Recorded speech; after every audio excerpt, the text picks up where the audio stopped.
Um empresário de 42 anos procurou ajuda para controlar o bruxismo. Havia 3 décadas que ele sofria com tiques faciais que ora desapareciam, ora se agravavam.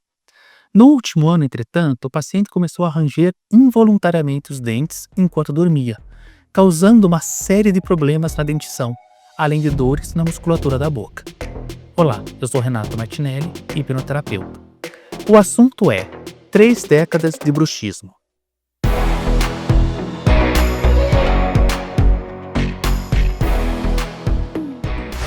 Três longas décadas de sofrimento com as consequências do bruxismo o levaram a procurar a hipnoterapia.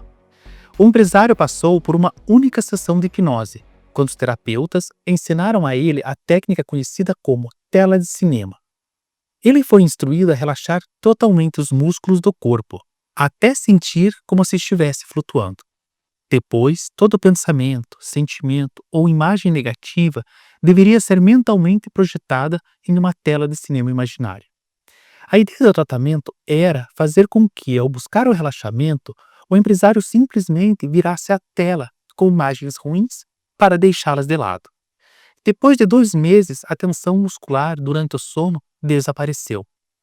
Uma revisão do caso feita 5 anos depois dessa única sessão mostrou que o empresário seguia livre do bruxismo. Este caso foi descrito pelos médicos Herbert Spiegel e David Spiegel no livro sobre usos clínicos da hipnose, publicado em 2004. Você já sabia que a hipnose pode ajudar em casos de bruxismo?